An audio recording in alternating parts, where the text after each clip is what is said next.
오늘이 굉장히 역사적인 날이 되었습니다. 탄핵이 인용되었습니다. 물론 모든 국민들 대부분이 원하던 결과이기도 했습니다. 언론에서도 그렇게 여론조사로 나오기도 했고 많이 반영이 되기도 했습니다. 그렇지만 그렇게 기쁘다고만은 할 수 없는 것이 우리나라의 현 상황일 것입니다.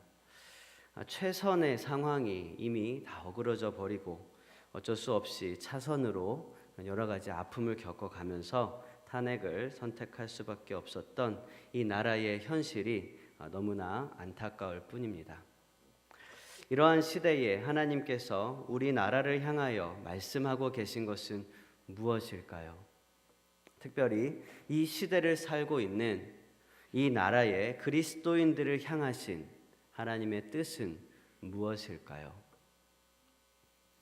하나님께서는 우리에게 왕 같은 제사장이다라고 말씀하셨습니다. 하나님의 통치를 회복시키는 왕, 그리고 하나님을 향한 예배를 회복시키는 제사장. 저는 이것이 앞으로 우리 한국교회 그리스도인들이 나아가야 할 방향이라고 생각을 합니다.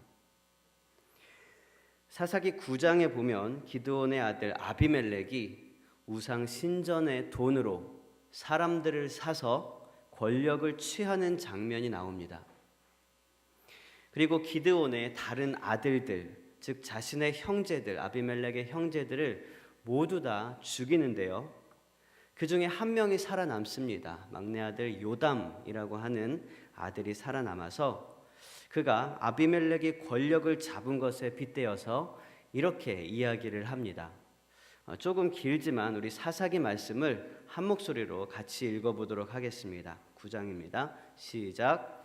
하루는 나무들이 나가서 기름을 부어 자신들 위에 왕으로 삼으려 하여 감람나무에게 이르되 너는 우리 위에 왕이 되라 하매 감람나무가 그들에게 이르되 내게 있는 나의 기름은 하나님과 사람을 영화롭게 하나니 내가 어찌 그것을 버리고 가서 나무들 위에 우쭐 대리요 한지라. 나무들이 또 무화과 나무에게 이르되 너는 와서 우리 위에 왕이 되라 하매 무화과 나무가 그들에게 이르되 나의 단 것과 나의 아름다운 열매를 내가 어찌 버리고 가서 나무들 위에 우쭐 대리요 한지라. 나무들이 또 포도나무에게 이르되 너는 와서 우리 위에 왕이 되라 하매 포도나무가 그들에게 이르되 하나님과 사람을 기쁘게 하는 내 포도주를 내가 어찌 버리고 가서 나무들 위에 우쭐 대리요 한지라. 이에 모든 나무가 가시나무에게 이르되 너는 와서 우리 위에 왕이 되라 하매 가시나무가 나무들에게 이르되 만일 너희가 참으로 내게 기름을 부어 너희 위에 왕으로 삼겠거든 와서 내 그늘에 피하라. 그리하지 아니하면 불이 가시나무에서 나와서 레바논의 백향목을 사를 것이니라 하였느니라. 감람나무, 무화과나무, 또 포도나무, 그리고 가시나무가 등장을 합니다. 어느 나무가 왕이 되었어야 할까요? 다 비슷비슷하긴 합니다만 그래도 그 중에 왕의 자격이 없는 나무가 하나가 있다면 가시나무일 것입니다. 이 가시나무만큼은 아무래도 왕이 되지 말았어야 하는 나무가 아니었나 생각합니다. 상처도 많고 상처도 많이 주었던 나무였겠지요. 그 나무 자체의 어떤 잘못보다는 그 나무는 그 왕이 될 그릇이 아니었었다라는 것입니다. 그리고 감람나무나 무화과나무 그리고 포도나무가 있었는데요. 그들은 각각 자기에게 맡겨진 역할들을 충실히 하기 위해서 왕이 되라는 그런 부탁을 모두 고사를 합니다. 그러면 어떤 나무가 왕이 되었어야 할까요? 분명한 것은 하나님의 다스림을 선포하고 하나님께 드리는 예배를 회복할 수 있는 그런 나무, 그런 왕이 세워졌어야 했다는 것입니다. 그리고 그것은 어느 민족에게나 또 어느 시대에서나 동일하게 적용되는 조건입니다. 저는 오늘 이사야 말씀을 통해서 하나님 나라를 선포하고 또 예배를 회복시키는 왕 같은 제사장이 바로 푸른 의의 나무라는 것을 함께 나누고자 합니다. 여러분, 오늘 이후로 오래 황폐하였던 이 땅에 저와 여러분 푸른 의의 나무가 가득한 하나님 나라가 세워지기를 주님의 이름으로 축원을 드립니다. 그러면 이 푸른 의의 나무란 어떤 것이며 또 이 푸른 의의 나무를 통해서 하나님께서 회복하시길 원하시는 것은 무엇인지 오늘 말씀을 통해서 함께 묵상하도록 하겠습니다. 이사야 선지자는 이렇게 얘기합니다. 주 여호와의 영이 내게 내리셨으니 이는 여호와께서 내게 기름을 부으사라고 이야기를 합니다. 내게라고 이야기를 합니다. 1인칭을 쓰죠. 나. 이것은 1차적으로는 이사야 선지자 본인을 가르치고 있는 말입니다. 그런데 사실 이사야 선지자의 예언 내용을 보면은요, 1인칭으로 말하고 있지만 그 예언이 예수님의 예언에 해당하는 메시아 예언입니다. 그렇기 때문에 700여 년이 지난 예수님 시대에 예수님께서 직접 그 말씀을 그대로 선포하시게 되는데요. 그때 예수님께서도 동일하게 1인칭 시점 그대로 선포를 하십니다. 우리 누가복음 4장 말씀을 함께 읽어보겠습니다. 시작. 주의 성령이 내게 임하셨으니 이는 가난한 자에게 복음을 전하게 하시려고 내게 기름을 부으시고 나를 보내사. 그러니까 오늘 본문도 이사야 본문도 문맥상으로 보면 나라는 것이 이사야 선지자에게 성령이 임하시는 것이다 라고 볼 수 있겠지만 이 성경 전체를 볼 때, 특별히 누가복음 말씀을 볼 때 그 주인공은 이사야 본인을 말하는 것이 아니라 예수님을 말하는 것이고 그 예언은 예수님을 통해서 성취된다는 것을 우리는 알 수 있습니다. 예수님을 통해서 성령의 기름 부으심이 흘러 넘칠 때 회복의 역사들이 일어난다는 것입니다. 가난한 자들, 마음이 상한 자들, 포로된 자들, 갇힌 자들, 슬퍼하는 모든 자들에게 회복의 역사가 일어난다는 것입니다. 그리고 3절 마지막 절에 보니까 마지막 부분에 보니까 이렇게 회복된 자들에 대해서 뭐라고 부르냐 하면 의의 나무라 일컬음을 받게 하려 하신다라고 기록하고 있습니다. 다시 말하면 이 의의 나무라는 것은 뭐냐면 성령의 기름 부으심으로 충만한 예수 그리스도를 통하여 가난과 상처와 억압에서 회복하게 되어진 자유하게 되어진 그 영혼들을 말한다라는 것입니다. 예수 그리스도의 성령의 기름 부으심으로 회복된 영혼들, 즉 의의 나무들, 그들이 누굽니까? 바로 예수 그리스도의 십자가의 보혈로 구원을 얻게 된 저와 여러분들입니다. 그리스도의 보혈로 우리는 사실 여기서 예배드릴 수조차 없는 그런 부족한 사람들입니다. 죄인들입니다. 그러나 주님께서 아무런 조건 없이 주신 그 보혈로 우리를 씻어주시고 구원하여 주셨기 때문에 우리는 이 자리에서 예배하고 하나님 앞에서 나와서 설 수가 있게 된 것입니다. 그 회복된 영혼, 죄에서 구원받은 영혼, 저와 여러분이 바로 푸른 의의 나무입니다. 그런데 하나님의 계획하심은요, 여기서 멈추지 않습니다. 하나님께서는 예수 그리스도의 보혈로 정결하게 회복되어서 의의 나무로 우뚝 선 저와 여러분을 통해서 또 다른 회복의 역사를 계획하고 계신다는 것입니다. 4절부터의 말씀이 바로 의의 나무들을 통해서 일어나게 되는 또 다른 회복의 역사들인데요. 의의 나무를 통해서 회복되는 역사들이 몇 가지가 쭉 나열이 되고 있습니다. 첫 번째로 의의 나무를 통해서 회복되는 것은 영광입니다. 성령으로 회복된 의의 나무들은 이 세상에 나가서 하나님의 영광을 회복합니다. 오래 황폐하였던 땅을 중수하고 무너져 내린 성읍들을 다시 일으키는 것입니다. 저와 여러분을 통해서 하나님의 영광이 회복되길 주님의 이름으로 축원을 드립니다. 그렇다면 우리를 통해서 회복되어지는 하나님의 영광이 과연 무엇일까요? 그것은 3절에 나오고 있는데요. 그 영광은 바로 우리 안에 여호와께서 심으신 그 영광인데요. 더 정확하게 말하자면 우리 안에 있는 하나님의 형상이 우리를 통해 드러나는 것을 말합니다. 창세기 1장에 보면 하나님께서 사람을 창조하실 때 하나님의 형상대로 만드셨다고 했습니다. 모든 사람들 안에 하나님의 형상이 있는데 그것이 우리를 통해서 잘 드러나면 그것이 바로 하나님께 영광이 되어지는 삶이고 영광을 나타내는 삶이 되는 것입니다. 그러니까 모든 사람들 안에 하나님의 형상이 들어 있는데요. 원래대로 하면 모든 사람들에게서 우리는 하나님의 형상을 볼 수 있어야 한다는 것이죠. 그것이 하나님께서 우리 안에 심어 놓으신 하나님의 영광입니다. 그런데 이사야 59장에 보니까 우리와 하나님 사이가 갈라져 버립니다. 그리고 죄가 하나님의 얼굴을 가려버립니다. 하나님의 얼굴을 가린다는 것은 곧 하나님과의 관계가 끊어지고 우리에게서 하나님의 영광이 가려져 버렸다는 것을 의미합니다.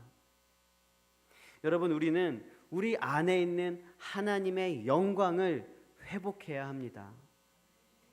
그 영광이 회복되는 것, 그리고 하나님의 형상이 우리를 통해서 흘러나오는 것 자체가 우리에게도 영광이 되는 것입니다.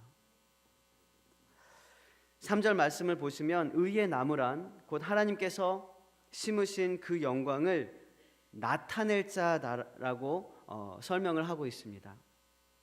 우리가 의의 나무라는 것은 우리가 여호와께서 심으신 그 영광을 나타낼 자라고 일컬음을 받게 된다는 의미입니다. 그런데 여러분, 우리는 영광이라는 것에 대해서 가끔 오해할 때가 있습니다. 영광이라는 것은요, 많은 사람들이 환호하고 많은 사람들이 좋아하는 인기와는 상관이 없습니다. 오히려 영광이라는 것은 고난이 따르는 것이고 영광이라는 것은 소외당하는 것이고 때로는 이해할 수 없는 순종이 요구되기도 하는 것입니다. 이 세상에서 이 역사상에서 가장 영광스러운 죽음을 생각하면 우리는 쉽게 이해할 수 있을 것입니다. 가장 영광스러운 죽음이 무엇이었습니까?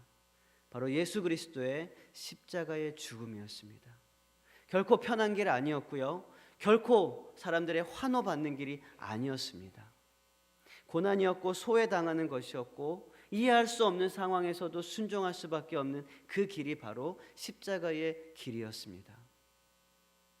이 영광이라는 것은 인기가 아니라 권력이 아니라 쾌락이 아니라 생명입니다. 누군가에게 생명을 주는 것, 하나님의 나라를 위해서 고난당하고 그 복음을 전하기 위해서 목숨을 버리는 것, 나를 통해서 하나님의 살아계심이, 하나님의 생명이, 하나님의 형상이 드러나는 것, 그것이 바로 영광입니다. 여러분, 하나님의 영광을 회복시키는 저와 여러분 의의 나무가 되시길 주님의 이름으로 축원을 드리겠습니다. 두 번째로 의의 나무가 회복시키게 될 것은 권세입니다. 5절 말씀을 우리 함께 읽어보도록 하겠습니다. 시작. 너희 양떼를 칠 것이요 이방 사람은 너희 농부와 포도원 지기가 될 것이나.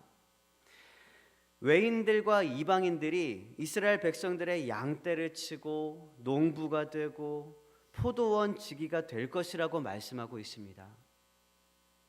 이 전까지는 어땠을까요?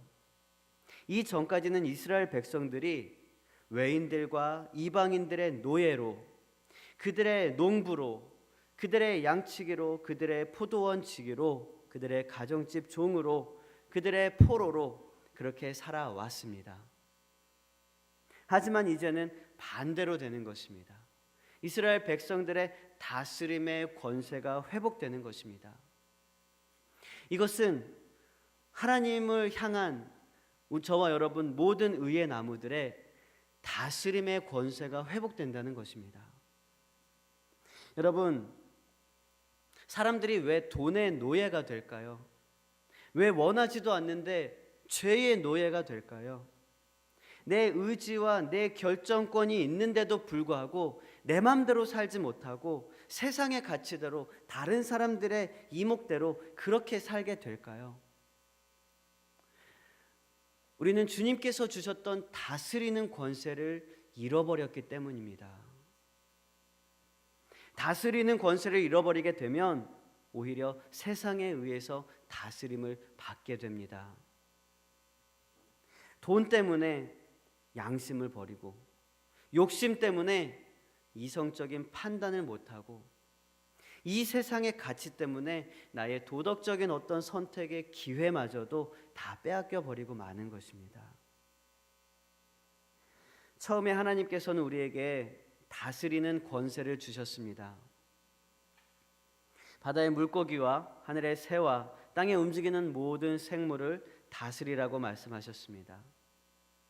우리는 잃어버린 이 다스리는 권세를 다시 회복해야 합니다. 어떻게 하면 이 다스리는 권세들을 회복할 수 있을까요? 여러분, 집에서 샤워를 하려고 하는데 갑자기 물이 안 나옵니다. 그러면 어떻게 해야 될까요?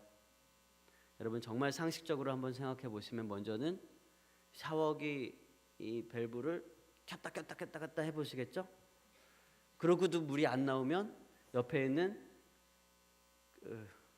세면대에 물을 막 이렇게 틀어보겠죠. 그래도 안 나오면 그대로 뛰어나가서 부엌에 있는 싱크대에 물을 틀어보겠죠. 그래도 안 나오면 그제서야 이제 관리실이나 아니면 뭐 이제 건물이 통째로 이제 물이 끊긴 거를 알게 될 것입니다. 여러분, 이게 무슨 의미입니까? 물이 안 나온다는 것은 어디서부터 이 물이 막혔는가를 점검하는 과정입니다. 이게 목욕탕으로 들어오는 수도가 막힌 건지, 아니면 우리 집으로 들어오는 수도가 막힌 건지, 아니면 이 건물로 들어오는 물이 막힌 건지 이거를 체크하는 것입니다. 여러분, 우리에게 다스리는 권세가 사라졌을 때도 똑같이 반응하면 됩니다. 나에게 들어오는 하나님의 성령의 통로가 어디서부터 막혔는지를 점검해야 하는 것입니다. 특별히 이 다스리는 권세는요, 내가 하나님께 다스림을 잘 받고 있을 때 회복되게 됩니다. 내가 하나님께 잘 순종하고 내가 하나님의 말씀을 잘 따르고 있을 때 우리는 다스리는 권세가 회복되는 것입니다. 나에게서 이 다스리는 권세가 흘러나가지 않으면 나에게 하나님의 권세가 인정되지 않는 것은 아닌지를 먼저 체크해 봐야 하는 것입니다.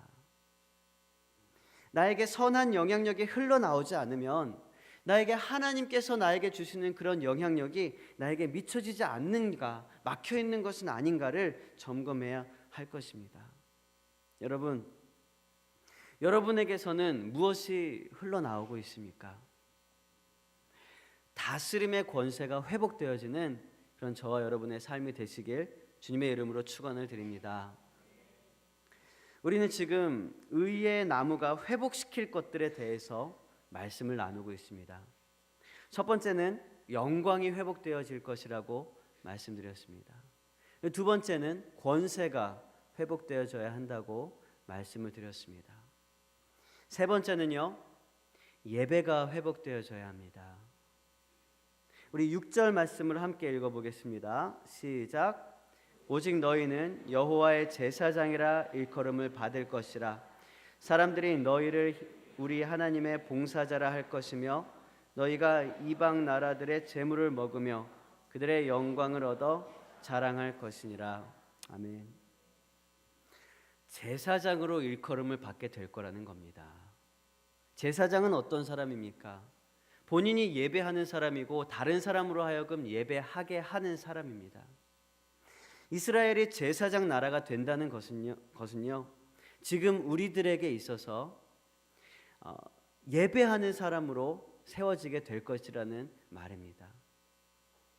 여러분, 지금 우리가 이렇게 아무런 문제 없이 나와서 함께 찬양도 크게 하고 예배하고 하나님의 말씀을 나눌 수 있는 이것은요, 이 이전에 하나님께서 우리나라를 축복하시고 우리나라의 복음화를 위해서 힘쓰고 피 흘리신 그런 선교사님들의 헌신과 희생이 있었기 때문입니다. 여러분, 지금 우리나라는 미국에 이어서 세계에서 두 번째로 선교사를 많이 보내는 나라로 꼽히고 있습니다. 이것이 바로 제사장의 축복입니다. 예배자의 축복이고 또 조금 더 크게 얘기하면 예배자의 사명이기도 합니다. 우리는 그리스도를 통해서 예배자의 축복과 동시에 예배자의 사명을 누려야 합니다. 하나님께서는 우리를 예배자로 부르셨습니다. 우리가 이 땅에서 힘을 얻고 하나님의 주권을 인정하는 방법은 이 땅에서 예배하는 것입니다. 그런데요, 우리의 삶 속에서 예배가 금지된 곳들이 있습니다. 물론 지구 반대편에 이슬람 나라들이나 여러 공산주의나 이런 곳에서는 예배가 금지되어 있습니다. 물론 그런 것들도 하루빨리 영적 전쟁에서 승리해서 예배가 회복되어져야 하겠지만 우리 삶 속에서도 예배가 금지된 곳들이 있다는 것입니다. 여러분, 여러분의 삶의 모든 영역에서 다 예배하고 계십니까? 여러분의 직장에서, 여러분의 학교에서, 여러분의 가정에서, 혹은 여러분 혼자 있을 때에 예배하고 계십니까? 우리의 모든 삶의 영역이 다 예배의 장소가 될 수 있기를 축원을 드립니다. 여러분, 우리의 모든 삶의 영역에서 다 예배가 회복되기 위해서 어떻게 해야 할까요? 무엇이 필요할까요? 우리가 예배드리지 못하는 그런 삶의 영역에서 우리가 예배드리기 위해선 어떤 방법이 있을까요? 예배는요, 헌신을 필요로 합니다. 예배는 희생을 필요로 합니다. 그렇기 때문에 예배자라는 것은 희생자입니다. 우리가 하나님 앞에 나아갈 수 있는 이유는 예수 그리스도께서 십자가에 달려서 돌아가신 그 희생이 있었기 때문입니다.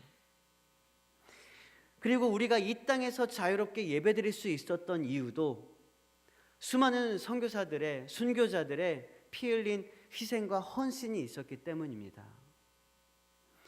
우리가 학교에서 체프를 드릴 수 있는 이유는, 직장에서 신우회로 모일 수 있는 이유는, 우리가 각자의 가정에서 가정 예배로 모일 수 있는 이유는 잘 생각해 보면 이전에 누군가의 헌신과 희생으로부터 시작되었다는 것을 우리는 인정할 수밖에 없을 것입니다. 그렇기 때문에 우리의 삶의 영역에서 아직 예배가 없는 그곳에는 우리가 희생하면서 예배의 털을 닦아야 하는 귀한 사명이 있는 것입니다. 여러분, 지금 예배가 없는 우리 삶의 영역에서 예배를 회복하는 예배자가 다 되시길 바랍니다. 성령의 기름 부으심으로 회복된 의의 나무들은 예배를 회복시킬 사명을 가지고 있습니다. 예배를 회복시키는 예배자로, 또 제사장으로, 하나님의 봉사자로 인정받는 저와 여러분이 되시길 주님의 이름으로 축원을 드립니다. 말씀을 정리하겠습니다. 하나님께서는 저와 여러분을 한 그루 한 그루 의의 나무로 심으셨습니다. 우리 안에 하나님의 영광을 회복시키시고 하나님의 권세를 회복시키시고 하나님께 드려지는 예배를 회복시키시기 위해서 우리를 의의 나무로 세우셨습니다. 여러분, 그러한 푸른 의의 나무가 가득한 세상을 상상해 보셨습니까? 이제 우리의 눈이 열려서 아무도 보지 못했던 푸른 의의 나무가 가득한 세상을 바라보길 원합니다. 이 나라, 이 민족이 하나님이 원하시는 천국, 하나님의 공의로 가득한 하나님의 나라가 되기를 진심으로 기대하며 기도해야 할 것입니다. 그런데 여러분, 사과나무의 열매가 뭔지 아십니까? 생명력 있는 사과나무의 진정한 열매는 또 다른 사과나무입니다.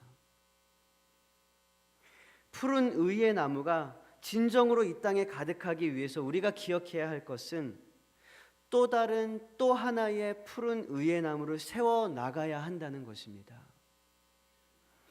그리고 우리 교회는 이미 그 일을 시작하고 있습니다. 저는 이 세워지는 목감 광림교회가 푸른 의의 나무, 또 한 그루의 푸른 의의 나무가 되어서 그 지역과 세계 열방에 그리스도의 계절을 회복시키는 거룩한 교회가 될 것이라고 믿습니다. 그리고 우리 교회와 같이 푸른 의의 나무를 계속해서 심어 나가고 열매를 맺어 나가서 이 나라, 이 민족이 하나님의 나라로 푸른 의의 나무로 충만한 거룩한 나라가 될 수 있도록 함께 기도하며 기대하시길 바랍니다. 여러분, 저와 여러분은 하나님의 은혜로 회복된 푸른 의의 나무입니다. 하나님께서 우리를 회복시키신 이유는 우리에게 동일한 회복의 사역들을 맡기시기 위함입니다. 그것은 우리를 통해 영광과 권세와 예배가 회복되길 원하시는 하나님의 소원인 것입니다. 이 하나님의 소원 그리고 우리의 사명을 감당하면서 우리가 회복을 누리고 또 회복을 선포하며 우리가 가는 모든 땅에 이 나라, 이 민족의 구석구석에 푸른 의의 나무가 가득하게 되는 것을 바라보는 저와 여러분이 되시길 주님의 이름으로 축원을 드립니다. 잠깐 기도하겠습니다. 하나님 감사합니다. 주님, 우리를 부르시고 우리를 회복시키시고 모든 죄와 억압과 아픔과 상처에서 우리를 다시 세우심에 감사를 드립니다. 주님, 우리를 세우시며 우리에게 맡기신 귀한 사명이 있사오니 우리가 그 사명을 감당해 나갈 때에 하나님의 은혜와 하나님의 능력과 하나님의 주권이 회복되어져서 우리를 통해 이 땅이 푸르게 변화되어지는 그런 귀한 나라가 될 수 있도록 축복하여 주시옵소서. 힘들고 어수선한 상황 속에 있지만 하나님의 법으로 우리가 화합하고 하나님의 뜻으로 하나님의 나라로 일치가 되어서 하나님께 영광 돌릴 수 있는 거룩하고 복된 나라가 될 수 있도록 축복하여 주시옵소서. 기도하는 심령들을 더 일으켜 세워주시고 또 함께 중보하는 마음들을 불러 일으켜 주셔서 우리가 기도로 회복되며 하나님의 나라로 굳건하게 세워지는 주님의 귀한 땅이 될 수 있도록 축복하여 주시옵소서. 주께서 함께 해주시길 원하며 모든 말씀 예수님 이름으로 간절히 기도합니다.